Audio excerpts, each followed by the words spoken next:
Namaste everyone. I welcome you all on behalf of Prayas Theosophical Lodge to this study session on Theosophy for the Seeker, the Golden Stairs. And the speaker for the day is Sister Mansi Bhagat. So before starting the session, let us invoke the universal invocation followed by silence. O hidden life, vibrant in every atom. O hidden light, shining in every creature. O hidden love, embracing all in oneness. May each who feels himself as one with thee know he is also one with every other.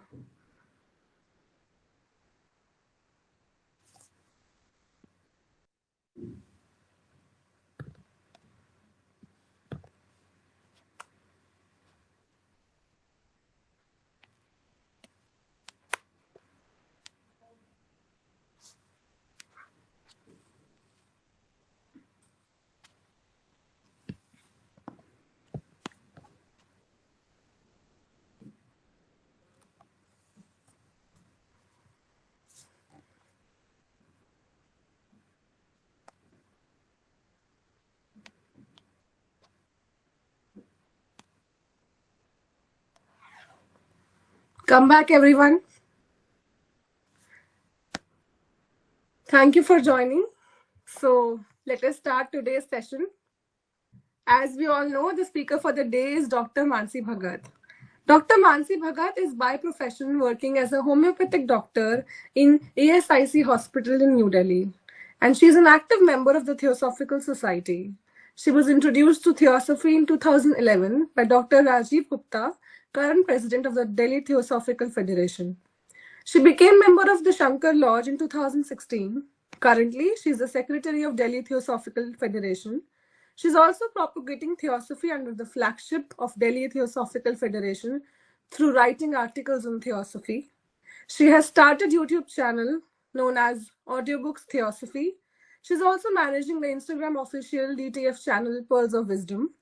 She has given several lectures in various lodges, Delhi Federation, and Indian section online meetings. So let us all welcome her for today's session. Over to you, Sister Mansi. Yes, good afternoon, everyone. I'm sharing the slides first, and then I'm going to see that everybody can see the slides, and then I'm going to start. Just a moment.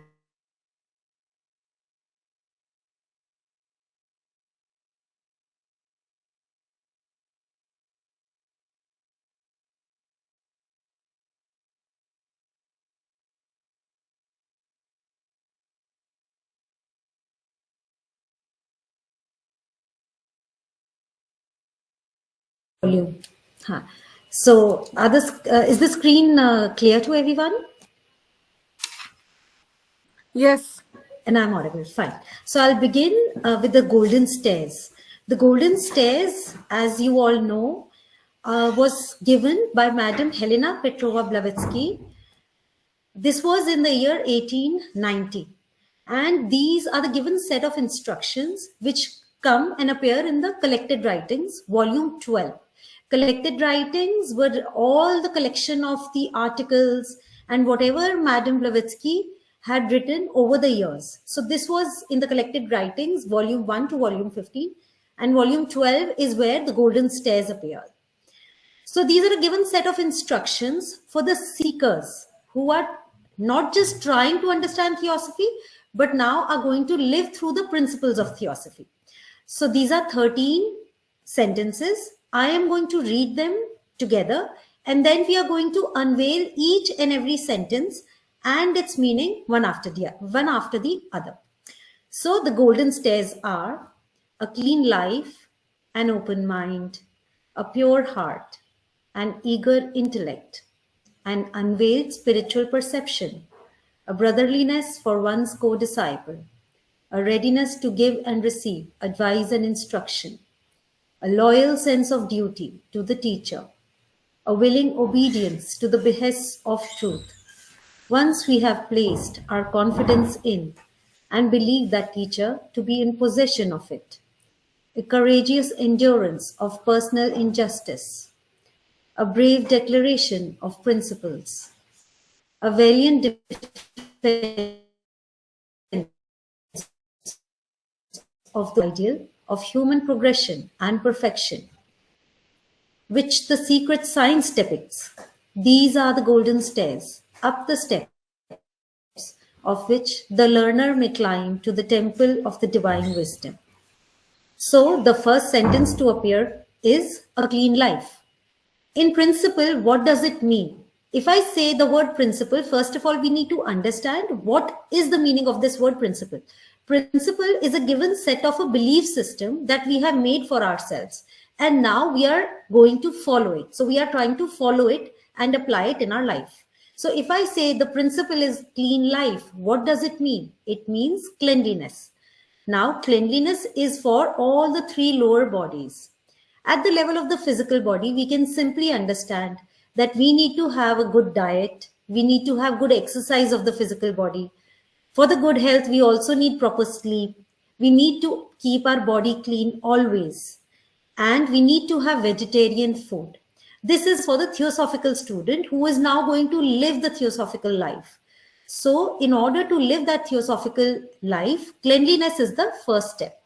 Then cleanliness is not just of the physical body, but it is also for the emotions. In emotions, we should all have higher and nobler type of emotions. We should have emotions of love, affection, and goodwill towards each and everyone. So these nobler and higher emotions, whenever we gather these kind of emotions, we can always look back to see that once they are being applied in our life, the coarser emotions or the darker emotions would themselves fall away. So we need to have purified emotions at the level of the astral body. Then what about the mental body? When we come to the mental body, we see at the level of thoughts. At the level of thoughts also, we need to have good thoughts for everyone. This is what we need to understand. So what are good thoughts? Good thoughts means that we need to have goodwill for everybody. This has also been given in the Patanjali Yoga Sutras. In the eight-limbed yoga, when we understand the eight-limbed yoga, there is something called as yam and niyam. So in the niyam, it appears as short. So this is all about clean life. What is the next step? The next is, after the clean life, an open mind. An open mind. An open mind means that we can think for ourselves. If whenever a subject or a topic of study appears in front of us, we need to gather all the information regarding that subject. And then we need to ponder over, reason it out, examine that subject in front of us. Unless and until we have thought over that subject for ourselves, we cannot have an open mind. So we need to have an open mind. That means the principle is that we apply that we need to think for ourselves before reaching a conclusion. And this can happen only by reasoning and common sense. Now, if you were to open your books, in case you have your books at the feet of the master, if you open that book, you will find that on page number 20, it has been clearly mentioned in the first chapter of discrimination. It appears that in order to even discriminate between the truth and the falsehood, we need to think for ourselves. So even if many people had thought over and given their conclusions over a particular aspect of life that is being reasoned out, you still need to have your own reasoning and common sense, which you need to apply before reaching the conclusion yourself. Not because it is written in any other book, but because you have applied your reasoning and common sense. So I'll read it from the At the Feet of the Master, the book. It says, therefore, you must not hold a thought just because many other people hold it, not because it has been believed for centuries, nor because it is written in some book which men think sacred. You must think for the matter for yourself. And that is the quality of an open mind. Okay. So that is, you must think of the matter for yourself and judge for yourself whether it is reasonable. Remember that though 1,000 men agree upon a subject, if they know nothing about that subject, their opinion is of no value. He who would walk upon the path must learn to think for himself. So, this is the quality or the principle of an open mind. And every seeker of theosophy now needs to have an open mind. So, only then can we have new information. We can examine each and every subject. We can understand the theosophical literature, and only then we can apply it in principle. This is how an open mind is made. Then the next aspect is, when we have an open mind, what happens? When we have an open mind, we can understand that others have their own right to their views. So they have their aspect of a viewpoint or a truth that they agree with, and their belief system is made on those truths. So we do not need to shun them away. We do not need to fight with them. We need to have patience and tolerance. So an open-minded person will gradually build up this quality of tolerance and patience. And whenever anything new comes over, new learning comes in, then this person with an open mind is ready to gather new information. So this is extremely important for a theosophical student. Now, the third quality, that is the pure heart. What do you mean by pure heart? Pure heart simply means having goodwill for all, right? Having good positive feelings for people around us. So it is not just enclosed to our family or our community. It is for everybody, that we should not judge the other person. We should have sympathy and pure, positive, affectionate feelings for other people. Now, in family life, we have affection because of close ties. But when we talk about outsiders, when we talk about strangers, when we talk about community, people whom we don't know, but we do interact sometimes, then we need to just have goodwill for others. That means we only think good about them. We have to build up this capacity of goodwill. And once goodwill is built up, this is called as pure heart. So you have to purify your heart. And this is the way to do it. The next is an eager intellect. So on certain slides, I'm going slow. On some slides, I'll be going faster. If there is something that I have missed out or somebody needs to revisit and understand that slide, do let me know. The fourth part is an eager intellect. So we've done a clean life, an open mind, a pure heart, and the next is an eager intellect. An eager intellect for the seeker of theosophical knowledge means that the student of theosophy needs to actively acquire theosophical knowledge. It means that he has that power and capacity to know, and he's actively searching for more knowledge. He has to understand the principles of theosophy. So what are the principles of theosophy? He has to understand the 7 planes of nature, about the man-made laws and the nature's laws. He has to understand the law of karma, law of reincarnation, the nature's law, the law of periodicity, law of unity, law of evolution. Then what are the man and his bodies? So these are certain principles that a theosophical student needs to understand and examine them properly. So we need to revisit our study of the theosophical literature. And it's not that once we have understood one facet of that knowledge, it's not that our knowledge is complete and we should close the books and just sit home. No, we have to actively hunt out more theosophical literature and understand how it is being applied in the outside world. Is there a correlation between whatever theosophical knowledge I have and how I can correlate with the outside world? This is the quality or the principle to be applied when we talk about eager intellect. So always intellectually reading and understanding, thinking and pondering about higher life and the principles of the higher life. This is what we need to do. Now what happens is that when students of theosophy are reading the theosophical literature and eagerly and actively acquiring theosophical knowledge, what happens is they usually start correlating with whatever is happening in the outside world, and they try to apply those theosophical principles in the outside world.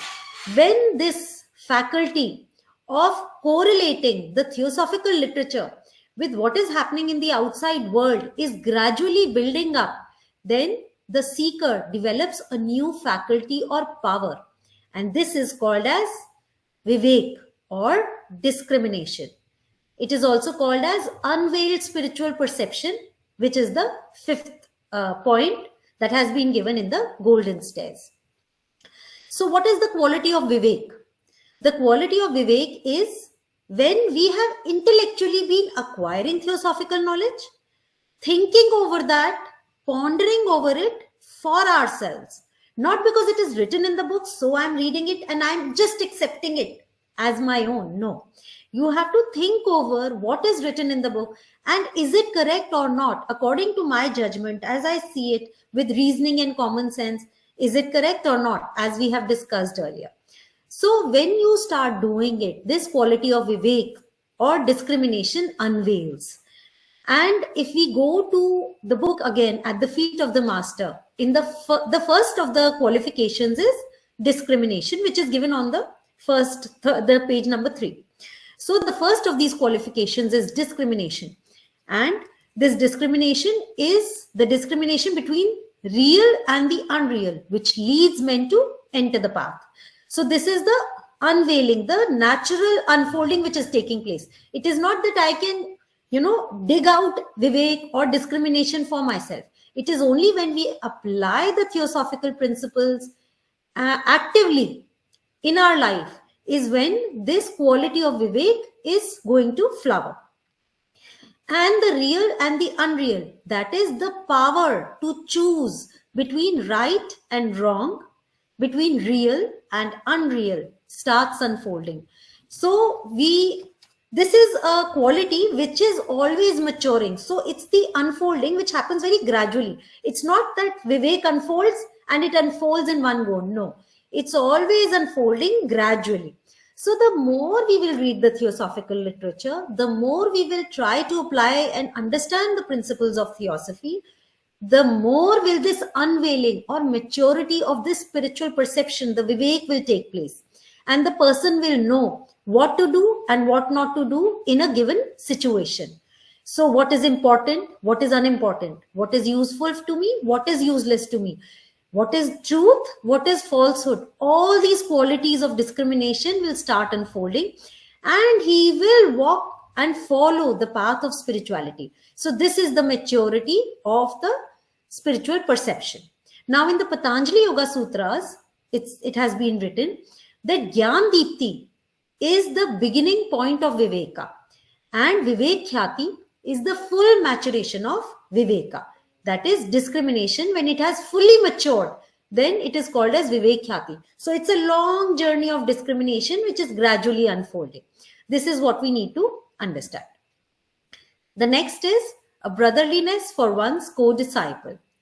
Now all students of theosophy are striving to reach that end product of divine wisdom, which we also called as self-realization. Some may understand it as moksha or nirvana, right? Or meeting your higher self. So a lot of theosophical students have understood those terms. So we are all working towards the same goal. We are all trying to come under the tutelage of the masters of wisdom, who in theosophical literature are called as adepts. So in order to come under their guidance, we are all co-disciples. We are all trying to reach, and the common goal, it is for all of us. So in that sense, we are all co-disciples. So there should always be a sense of brotherhood amongst the co-disciples. There should never be competition. It's not like I know better or he knows better or she knows less. No, it is always that somebody is learning, the other is also sharing and giving. So there is what we are doing is, because that common goal is a very steep path. So it is not that we can walk alone. We need our co-disciples, our brothers, because it's like soldiers going on a war. When soldiers go on a war, they have to depend on each other. It's a war zone, right? So you need to be collected together. That's how, in that brotherly spirit, we should come together. And so we are all co-disciples. Nobody is less and nobody is more. We are all walking together. And our goal is that common goal, to reach the divine wisdom. If we are co-disciples, then what is the next step? Naturally, we should be ready to share our knowledge with each other. a readiness to give and receive advice and instruction. So in principle, we have to share our knowledge with our brothers. Some may have read a particular topic, the other may not have known about that topic. So we can actively share what we have read. And this is the way the Theosophical Lodge system has been working. So you will see that in lodge meetings, a lodge member would choose a topic and then he would go study that literature. He would prepare the talk and deepen the understanding of his co-disciples by sharing what he has learned through that topic in the Theosophical literature. So this is how the lodge meetings have been structured so that we can readily share our knowledge with each other and come together. The next is a loyal sense of duty to the teacher, a willing obedience to the behests of truth. Once we have placed our confidence in and believe that teacher to be in possession of it. Now, what is this in principle and what does it mean? We know that we have examined the theosophical truths ourselves. We have been reading them. We have been discussing them. The very simplest of it is the law of karma and reincarnation. If we were to even examine the law of karma and reincarnation, which we have studied in our lodges, then we agree with these theosophical truths. And from where have these theosophical truths appeared? They have been given to us as a legacy, as an inheritance by the senior disciples of the adepts. So the adepts have passed through their wisdom through Madam HPB, through Dr. Annie Besant, through Bishop C.W. Leadbeater, and many more of our seniors. So these senior disciples, through whom these teachings have come, through the masters, and we have agreed that yes, these teachings are correct, and I can rely on them, and I have seen and examined these teachings for myself. So what happens? What happens is a natural blooming of reverence towards your seniors. The reverence, the humbleness, the gratitude, it just naturally appears. The loyalty towards the teachers who have given this as a legacy is the truths that we have to now follow in our daily life. So in order to follow this in our daily life, we have to believe that those teachers, the masters of wisdom, have the real knowledge. And we can see this again in the chapter of confidence in At the Feet of the Master. If you open that book, At the Feet of the Master, we read the quality of confidence, which is given in good conduct. And it says that you have to trust your master, you have to trust yourself, and you have to trust the teachings which are coming through those masters, through the teachers. Because if you do not have confidence, then you cannot walk on the path. So this loyalty, this surrender, this devotion to our higher adepts is going to come not from any outside force, but through our own thinking when we have examined these truths, and then that loyalty automatically, naturally comes out. This is what we need to understand. And this is what it means when we say a loyal sense of duty to the teacher. So we are inherently developing the quality of surrender, devotion, loyalty, and a duty towards our teacher. So see how the golden stairs, once followed, meaning the principles that you have understood, if you apply it in practice in daily life, you are naturally growing in your possession of further qualities of good conduct, of discrimination. All of these natural gems we are acquiring when we are walking towards the path of perfection. The next is a courageous endurance of personal injustice. What do you mean by courageous endurance of personal injustice? The most important thing is that the theosophical student has understood that there are laws of nature, and he also understands the law of karma through and through, that whatever has been coming to me is as per my karma. Now, if good conditions are coming to me, I don't have to worry about them. But if circumstances are not in my favor, what should I do? In my Kriyaman karma, I would apply all the efforts to change those circumstances. But after having tried everything, we are unable to change those circumstances for our own benefit. And we are naturally suffering because of those circumstances currently in which we are placed, because we are always going through the cycle of good and bad. So when painful circumstances come and we have to suffer and we are unable to change them, we deeply now can understand that it is because of this law of karma, and I have to bear that part of karma. I have to endure this karma cheerfully, because it is not because of somebody troubling me from outside. No, it is only that injustice that I'm suffering is because of my own past karma. So we have to be courageous and cheerful when there is personal injustice on us. This is a very important step for a theosophical student. We cannot go into depression. We have to understand the law of karma and understand that despite everything, sometimes injustice would come and we'll have to endure our sufferings. Then next comes a brave declaration of principles. Now the theosophical student is convinced about the theosophical principles, the laws of nature. So whenever he finds an opportunity to propagate this knowledge of theosophy, he should do so.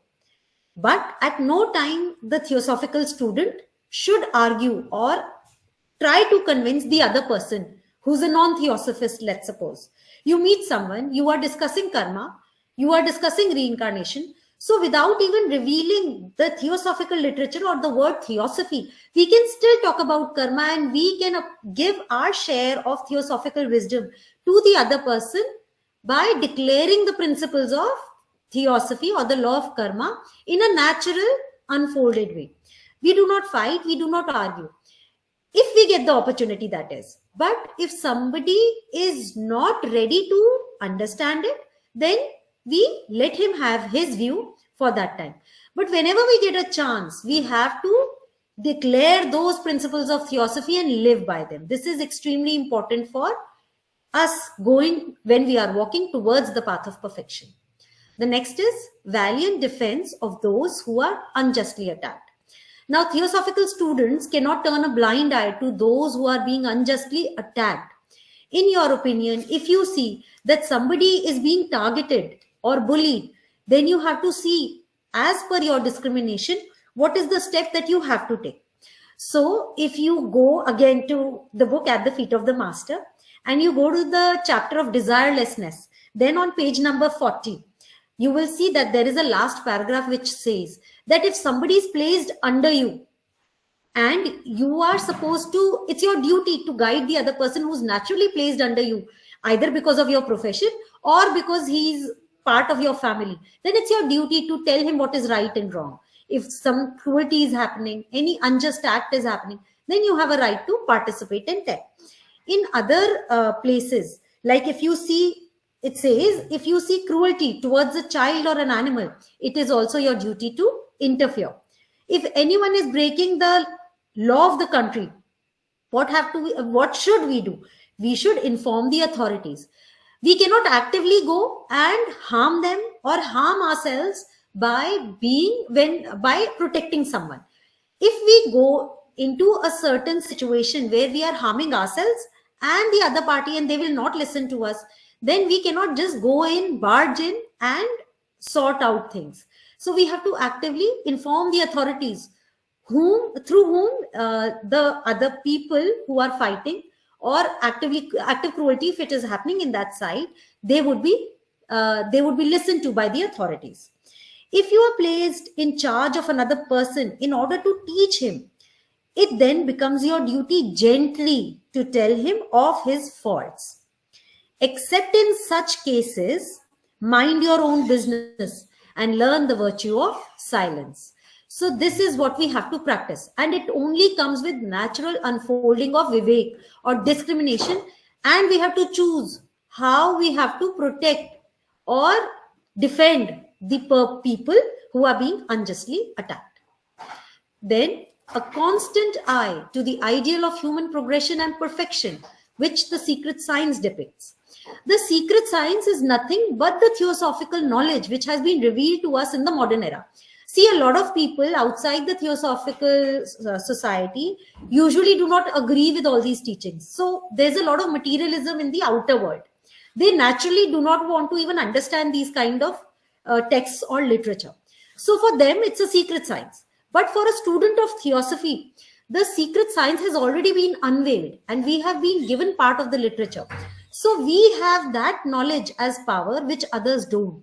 So after understanding these theosophical teachings, we should always keep it in mind that why are we studying this literature? Why are we doing so much of study, active meditation and service? It is because we have a goal in our mind. We have a target in our mind. And that is that there is a human evolution. We need to reach that pinnacle of the highest progression and perfection, which means we will all become adepts. It means that we have to accelerate our evolution. Our human journey needs to be accelerated. And we can only do that by keeping that target in our mind. That is extremely important. So if our constant target in front of our eyes is not the ideal of human progression and perfection, then we will always fall back. We will always fall back. And theosophical literature would just become literature to us like any other philosophy, but we will not be able to accomplish what we came here for. So that target needs to be kept in mind. These are the golden stairs, up the steps of which the learner may climb to the temple of divine wisdom. So HPB says, whoever is sincerely trying to practice and follow at least these golden stairs, which are the crux of the theosophical knowledge. And we have been collecting these gems from here and there and everywhere through different meetings, through literature. Then we will find that sooner or later, we will reach that temple of divine wisdom, which is also naturally called as self-realization, or we call it adeptship, because that is the target we need to achieve. So this is all about the golden stairs. Thank you everyone for patient listening. Thank you.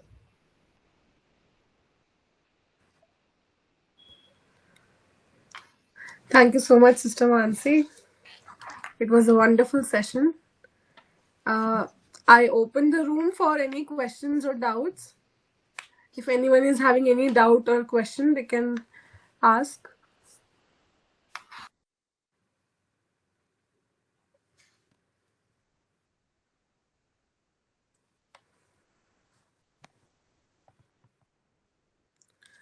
I think you explained it so well that everyone is clear in their minds, which is wonderful. So let us absorb the great things we have learned today by such a wonderful speaker, and let us sit in meditation for a minute.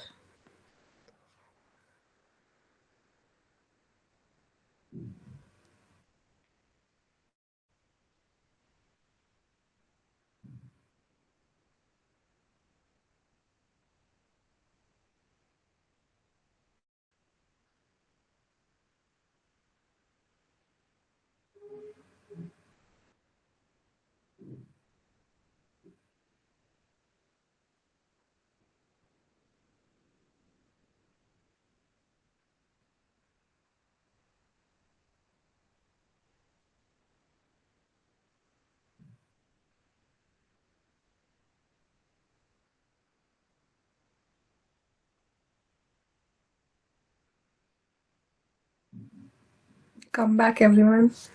Thank you so much, Sister Mansi. The session was so detailed and so well explained that each of the listener, they are clear in their minds, they have no doubts, and you explained every point so wonderfully that now I think it will remain in our heads for a very long time. So thank you so much for such a wonderful and such a detailed, well researched session. So now I'll do the closing prayer. Om Sarve Bhavantu Sukhinah, Sarve Santu Niramaya, Sarve Bhadrani Pashyantu, Ma Kaschit Dukh Bhag Bhavet. Om Shanti Shanti Shanti. Om